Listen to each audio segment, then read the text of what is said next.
हम सब आशी को नया मकान बनने की मुबारकबाद देने उसके घर गए थे।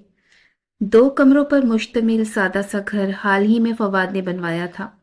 आशी जब शादी होकर उस घर में आई थी तो वो बिल्कुल बोसीदा ईंटों की छत वाला मकान था। 12 साल जैसे तैसे करके आशी ने उस घर में गुजारे। अब जब फवाद के हाथ में पैसा आया तो उसने उसको नए सिरे से तामीर करवाया था। मैंने जो बात नोट की वो हैरत अंगेज थी। आशी मुझे खुश नजर नहीं आ रही थी। वो अजीब अजीब सी बातें कर रही थी। समाना, मेरे लिए दुआ करना, मैं जिंदा नहीं रहूंगी। मुझे बड़ा धचका लगा आशी की बात सुनकर। आशी, तुम ऐसी बात क्यों कर रही हो? ऐसी दुआ मुंह से निकालने से पहले कुछ अपने बच्चों के बारे में सोच लो। खबरदार जो अब ऐसी बात कही भी। समाना, तुम्हें अंदाजा नहीं है कि मैं कैसी दर्द भरी जिंदगी गुजार रही हूँ। मुझे इन दर्दों से निजात मिले। अल्लाह मेरी जिंदगी में कोई खुशी दे। मैं तंग आ गई हूँ ऐसी जिंदगी से। ये जो दिल है ना, उसने अपना हाथ सीने की बाईं तरफ रखकर कहा, बड़ा दर्द है यहाँ। दर्द के बोझ तले दब गया है। ये अब खत्म ही होने वाला है। फिर मुझे निजात मिल जाएगी और दूसरों को खुशियां। ये कहते ही वो जोर जोर से हंसने लगी और हंसते हंसते उसकी आंखों से आंसू बह निकले। अपनी उंगलियों की पोरों से आंसू पोंछ कर कहने लगी, ये आंसू नहीं है समाना, मेरे अरमानों का खून है जो आंसुओं की शक्ल में बह रहा है। कैसा दर्द था उसकी आंखों में, मैं अपने लफ्जों में बयान नहीं कर सकती। समाना, ये घर मेरे लिए नहीं बना, ना ही इसे मेरे लिए बनाया गया था। ये तो बस। वो फिर खामोश हो गई। मेरी जिंदगी के अब थोड़े ही दिन बाकी हैं। सच कहा था आशी ने कि उसकी जिंदगी के बस थोड़े ही दिन बाकी हैं। वो चंद दिनों में इतनी बीमार हुई कि उसे हॉस्पिटल में एडमिट किया गया। उसे आंतों का कैंसर हो गया था। मगर जब तक उसके टेस्ट वगैरह हुए बहुत देर हो गई थी। बीमारी अपनी आखिरी स्टेज पर थी और वो चंद हफ्तों में ही अपने तमाम दुखों से निजात पा गई। अपने बच्चों को बिलखता छोड़कर वो अपने आखिरी सफर पर रवाना हो गई। पता नहीं कैसा दुख था जो उसे अंदर ही अंदर खा गया था। आशी की मौत का 21वां दिन था कि फातिमा फूफी की जुबानी ये मालूम हुआ कि फवाद शादी करना चाहता है और वो भी सूबी से। ये बात सुनकर ही मैं शॉक्ड रह गई। पूरे खानदान में चहमगोइयां हो रही थी कि कैसा शौहर है, बीवी के 40वें तक भी सब्र ना कर सका और शादी की ख्वाहिश की भी तो अपनी साली से करने की। यही गम बेचारी आशी को खा गया। लोग तरह तरह की बातें कर रहे थे, मगर हकीकत क्या थी किसे मालूम। कोई जूबी की तारीफें कर रहा था कि कितनी बड़ी कुर्बानी दे रही है जूबी। इतना अच्छा घर, जवान मंगेतर छोड़कर बहन के बच्चों की खातिर अपने बहनोई से शादी कर रही है। यही बात जब मैंने जूबी की बड़ी भाभी से की तो वो कहने लगी, कोई कुर्बानी वुर्बानी नहीं दी जूबी ने, बल्कि अपनी बहन आशी को कुर्बान किया है उस बदबख्त ने। इसी का दर्द व गम आशी को खा गया। उसने सिर्फ मुझे अपनी दुखी दास्तान सुनाई थी। अपने दिल का बोझ वो मुझे बताकर हल्का करती थी। जो कुछ आशी ने अपनी भाभी को बताया था वो मैं आशी की ही जुबानी आप सबके गोश गुजार कर रही हूँ। मैं जब रुखसत होकर फवाद के घर आई तो अपने साथ बहुत से ख्वाब आंखों में सजा कर आई थी। हर लड़की की तरह मेरी भी ख्वाहिश थी कि मेरा अपना घर हो जिस पर सिर्फ और सिर्फ मेरी हुकूमत हो। जान निछावर करने वाला शौहर हो जो मेरी हर ख्वाहिश आंखें बंद करके पूरी करे। जो मुझे नगरी नगरी घुमाए। मुझ पर कोई रोक टोक ना हो। मेरे सारे ख्वाब पूरे हुए, मगर सिर्फ थोड़े अरसे के लिए। जब मुझे आसमान से जमीन पर पटखा गया तो मैं रेजा रेजा हो गई। शादी के शुरू में फवाद ने मुझे बेपनाह मोहब्बत दी।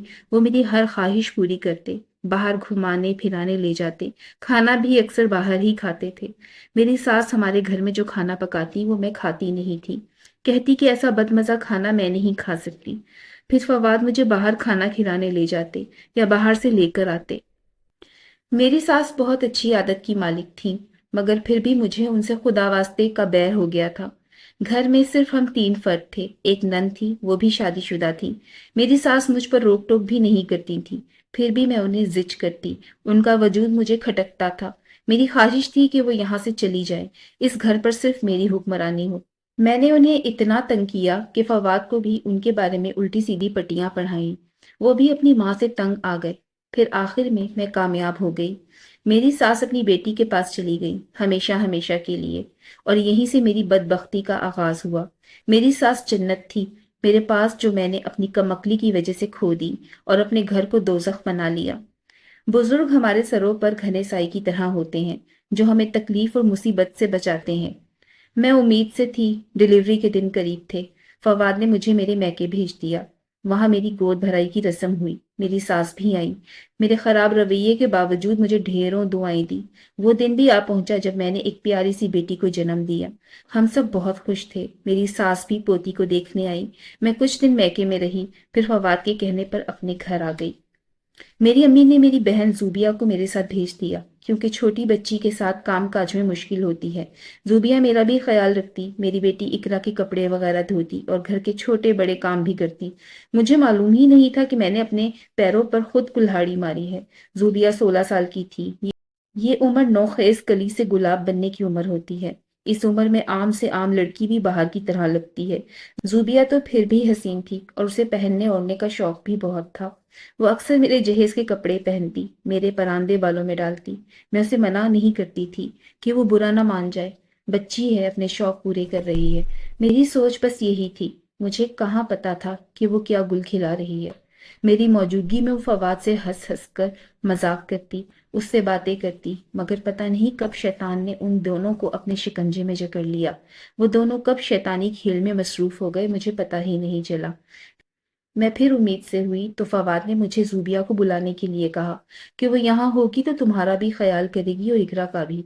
तुम उम्मीद से हो, घर के काम वगैरह करके थक जाती हो। मैं तुम्हारे लिए कह रहा हूँ, वो तुम्हारी बहन है। ऐसे दिनों में वही काम आएगी तुम्हारे। फिर मैंने जूबी को बुला लिया, मगर अब उन दोनों की हद से बड़ी बेतकल्लुफी मुझे सब समझा गई। मैंने फवाद को ये बात कही तो वो सिरे से ही मुकर गया। तुम हम पर बिला वजह शक कर रही हो। तुम्हें अपनी बहन पर भरोसा नहीं, तुम शकी मिजाज औरत हो। फिर जब मैंने जूबी को वापस भेजने का फैसला किया तो वो भड़क उठा। जूबी यहीं रहेगी जब तक तुम फारिग नहीं हो जाती। मैंने कहा भी कि मैं अपने कामकाज खुद कर लूंगी, मुझे किसी की मदद की जरूरत नहीं है। दूसरे ही दिन मैंने अपने भाई को बुलाकर जूबी को वापस भेज दिया। वो जाने पर रसाबंद ना थी, बहुत अफसुर्दा हो गई थी। उसके जाते ही फवाद का रवैया मेरे साथ बहुत खराब हो गया। एक हफ्ता जूबी के बगैर उसने जैसे तैसे करके गुजारा। फिर उसने मुझे जबरदस्ती जूबी को फोन करके बुलाने का कहा। मैंने इनकार किया तो वो मुझे मारने लगा। मेरी हालत उसकी मार बर्दाश्त करने की कतई ना थी। सो निहायत मजबूर होकर मैंने जूबी को बुला लिया। वो यहाँ आकर बहुत खुश थी। फवाद भी उसके आने पर बहुत खुश था। नाखुश थी तो सिर्फ मैं। मेरा रवैया जूबी के साथ ठीक ना था, फिर भी वो बेगैरत बनकर मेरे घर में रह रही थी। अब तो सब कुछ खुली किताब की तरह मेरे सामने था। फवाद, मुझसे ये सब बर्दाश्त नहीं होता। तुम आखिर चाहते क्या हो? तुम क्यों मेरी बहन के साथ इतने बेतकल्लुफ हो? जैसे मैं तुम्हारी बीवी नहीं, वो तुम्हारी बीवी है। गुस्से और इश्ताल से मैं पागल हो रही थी। उसने कहा, काश ऐसा होता तो मैं अपने आप को खुश नसीब समझता। फवाद ने सर्द आह भरी। उसके जवाब पर मैं आग बबूला हो गई। फवाद, मैं अब तुम दोनों की रंग रलियां बर्दाश्त नहीं कर सकती। मुझे तुम्हारा डर नहीं, मैं मोहब्बत करता हूँ रूबी से। अगर तुमने किसी को बताया तो तुम्हें तलाक भी दे सकता हूँ।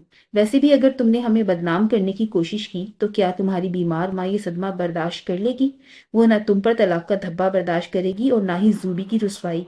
वो मकरू हंसी हंसता हुआ घर से निकल गया। मैंने जूबी को भी बहुत समझाया, मगर वो इश्क के नए खुमार में डूबी हुई थी। उसे ना अपनी इज्जत का ख्याल था, ना अपनी बहन के घर उजड़ने का। फिर मेरी डिलीवरी हो गई। मैंने एक बेटे को जन्म दिया। मुझे अब कुछ उम्मीद बंधी कि शायद अब वो सुधर जाए, मगर उसे ना सुधरना था, ना सुधरा। अब अगर जूबी एक हफ्ता अपने घर होती तो महीना हमारे घर। वहां जाते ही वो बीमार हो जाती थी। बीमारी का वो नाटक करती थी। हमारे घर में वो भली चंगी होती। मेरे सादालू माँ बाप ये कहते रहे कि उसे अपना घर रास नहीं आता। यही ठीक है, ये भी उसकी बहन का घर है। अब मैं अपने गरीब माँ बाप को जूबी की बीमारी का क्या बताती? वो पहले ही अपनी दूसरी बेटियों की वजह से परेशान थे। मेरी दूसरी बहन जो मुझसे छोटी थी वो अपने ही मोहल्ले में ब्याही गई थी। उसके ससुराल वाले उस पर बहुत जुल्म करते थे, मगर मेरे माँ बाप उसे हर हाल में ससुराल ही में देखना चाहते थे। वो नहीं चाहते थे कि उसकी तलाक हो और वो उनकी दहलीज पर आकर बैठे। अब मैं अपनी परेशानी बयान करके उन्हें परेशान नहीं कर सकती थी। मेरे माँ बाप का छोटा सा घर था, जिसमें दो कमरे थे। एक कमरा शादीशुदा भाई का और एक कमरे में अम्मी अब्बू, दो भाई, एक बीमार बहन और एक जूबी, जो अब ज्यादातर मेरे घर में होती थी। अब मैं कैसे उनके गमों में इजाफा करती? अब मेरी तवज्जो का मरकज सिर्फ और सिर्फ मेरे बच्चे थे। मैं सिर्फ और सिर्फ अपने बच्चों की माँ थी। फवाद और जूबी के साथ मेरे बच्चे और मैं भी घूमने जाते, क्योंकि वो दोनों अकेले तो जा नहीं सकते थे। हमारा सहारा लाजमी था, वरना वो दुनिया वालों की नजर में आ जाते। अब भी ज़ूबी का यही हाल था, कभी यहाँ तो कभी वहाँ। उसे वहाँ कुछ दिन ज़्यादा हो जाते तो फवाद मेरे सर हो जाता था कि उसे जल्दी बुलाओ। अब कोई अंदाज़ा लगाए कि उस वक्त मेरे दिल की क्या हालत होती होगी।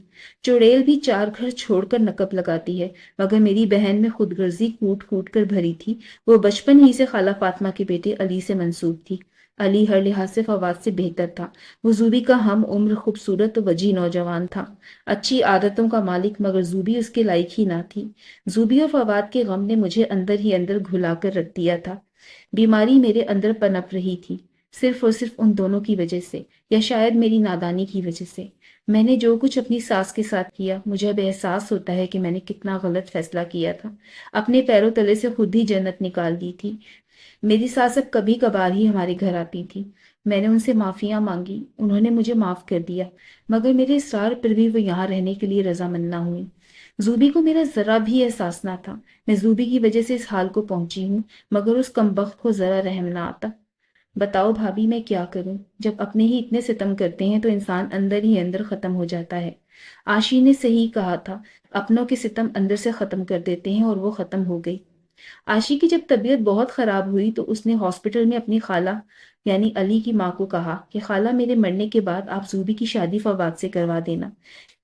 यही सबके हक में बेहतर फैसला होगा। आप अली के लिए कोई अच्छी सी लड़की ढूंढना। वैसे भी जूबी अली के काबिल नहीं है। आशी के मरने के बाद जब फवाद ने जूबी से शादी की ख्वाहिश जाहिर की तो खानदान वालों ने बहुत मुखालफत की थी। फातिमा खाला ने आशी की ख्वाहिश का बताकर सबको खामोश करवा दिया कि फवाद कहीं ना कहीं तो शादी करेगा ही। दूसरी औरत पता नहीं कैसी हो, बच्चों के साथ कैसा सलूक करे। जूबी तो फिर भी खाला है, माँ जितना नहीं तो खाला जितना प्यार तो देगी ही। उसके जालिम शौहर और खुदगर्ज बहन ने उसकी कब्र की मिट्टी सूखने का भी इंतजार न किया। 40वें के फौरन बाद उन दोनों का निकाह हो गया। आशी की शायद जिंदगी इतनी ही थी। वो अक्सर अपने लिए रब से मौत मांगती थी, क्योंकि कुछ लोग जिंदगी को दीमक बनकर खोखला कर देते हैं। अगर आप सबको मेरी आज की कहानी पसंद आई हो तो मेरे चैनल को सब्सक्राइब और वीडियो को लाइक और शेयर करना मत भूलिएगा।